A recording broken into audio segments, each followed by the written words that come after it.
নমস্কার, আমি পরাগ গুপ্ত ভায়া। নমস্কার, প্রণাম, গুরুজনদের প্রণাম, আমার ছাত্রছাত্রী বন্ধুবান্ধবদের ভালোবাসা জানাই। আজ 23শে জানুয়ারি 2026 সাল। আমি আজকে দুটো কারণে খুব বিখ্যাত দিন। এক তো 23শে জানুয়ারি বলে আমাদের যে হৃদয় একটা স্থান আছে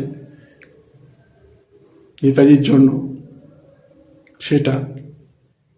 আর আজকে সরস্বতী পূজা। আমার পিছনে দেখতে পাবেন নেতাজি সুভাষচন্দ্র বসু আর মা সরস্বতী পাশাপাশি। আর অনেকদিন পরে আমার সব অ্যাকোস্টিক বাদ্যযন্ত্রগুলোকে আমি বার করেছি। একদম ধারে আছে ভায়োলিন বা বেহালা, তার ছট, তার পাশে দোতারা, তার পাশে গিটারে গা হেলান দিয়ে আছে বাঁশি, সাথে ম্যান্ডোলিন লাল রঙের, আর উকুলেলে নিচু, আর মাউতার গান আছে। সব অ্যাকোস্টিক যন্ত্র। আজকে এই বাদ্যযন্ত্রগুলো একটা সময় আমি দীর্ঘদিন ধরে বাজাতাম, সেই জন্য বার করেছি। আর দ্বিতীয় কথা হচ্ছে, একটা অত্যন্ত আবেগের দিন, কারণ নেতাজি একটা আবেগের দিন। এমনিতেই এই মাসটা দুটো কারণে আবেগের। একটি হলো বিবেকানন্দ, আর একটি নেতাজি। বিবেকানন্দ এবং নেতাজির মধ্যে সম্পর্কটা জানাই আছে। এই যে নেতাজি সুভাষচন্দ্র বসু এবং বাগদেবী মা সরস্বতী, তা এই যে সরস্বতী পুজো নিয়ে নেতাজির একটি ঘটনা মনে পড়লো হঠাৎ, বা আছে। নেতাজি ছিলেন হিন্দু এবং তিনি খুবই জাঁকজমকভাবে সরস্বতী পুজো করতেন। কিন্তু সিটি কলেজে আবার ব্রাহ্মণদের কলেজ, সিটি কলেজে সরস্বতী পুজো করা যাবে না।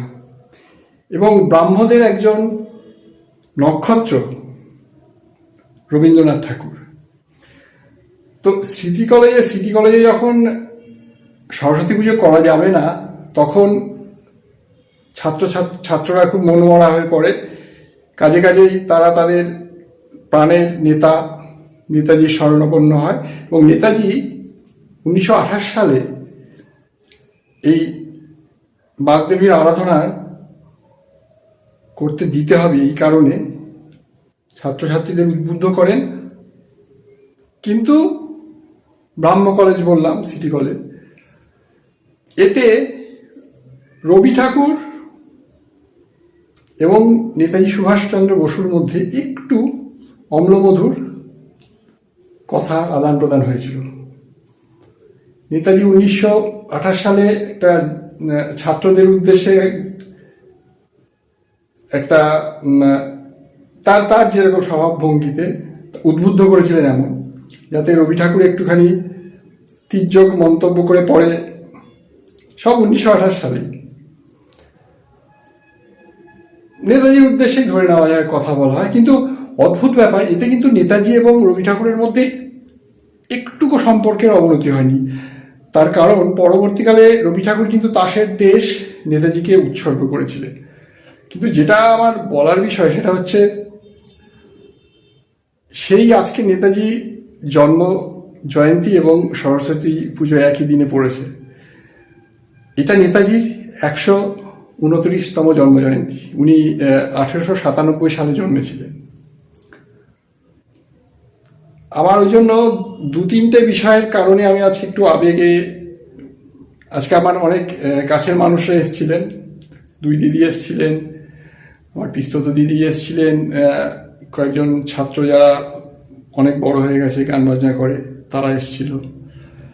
তারা সবাই বলছেন, তাদের আবার আমি সবসময় জ্ঞান দেওয়া স্বভাব হয়ে গেছে। তো তাদের সাথে আলোচনা করে বললাম যে, দেখ, নেতাজি সুভাষচন্দ্র বসু আর রবি ঠাকুরের মধ্যে একটুখানি এই যে সরস্বতী বন্দনা নিয়ে, যে হিন্দুদের সরস্বতী বন্দনা সিটি কলেজে করা যাবে না, সেটা নিয়ে যে একটা ছোট্ট অম্লমধুর ব্যাপার ঘটেছিল, তাতে আরেকজন দিকপালের অসুবিধা হয়েছিল। কারণ তখন সিটি কলেজ থেকে ছাত্ররা উইথড্র করে নিচ্ছে নিজেদের নাম, মানে ভর্তি হচ্ছে না, এবং কলেজ একটু দুর্বল হয়ে পড়ছে আর্থিক দিক থেকে।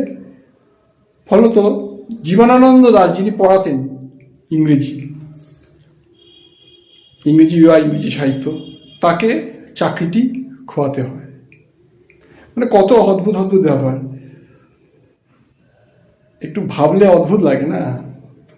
যাই হোক, আমি তাও বলছি যে নেতাজিকে আজকে আমি স্মরণ করছি। আজকে 129তম জন্মজয়ন্তী নেতাজির। 1897 সালে জন্মেছিলেন, আর তার চলে যাওয়া নেই, তিনি রয়ে গেছেন। সেই নিয়ে নতুন কিছু বলবো না। আজকে আমি নেতাজির জন্য চকলেট এনেছি, চকলেট। আর মা সরস্বতী তো সবই যা যা ভালোবাসেন সবই আনা হয়েছিল। আর হচ্ছে অ্যাকোস্টিক যন্ত্র। আমি অ্যাকোস্টিক যন্ত্র পছন্দ করি, যাতে রেয়াজ করা যায় এবং নিজের বুৎপত্তির উপর বাজানো যায় কোনো ইলেকট্রিক্যাল সাপোর্ট ছাড়া। সেই যন্ত্রগুলো আছে। ভায়োলিনটা অনেকদিন পরে সূর্যের আলো দেখলো। আমার খুব প্রিয় যন্ত্র ছিল ভায়োলিন, কিন্তু আজকাল ভায়োলিন বাজাই না। আমি সবসময় গিটার, ম্যান্ডোলিন আর উকুলেলেই বাজাই। দোতারাও খুব কম বাজাই। নমস্কার, ভালো থাকবেন।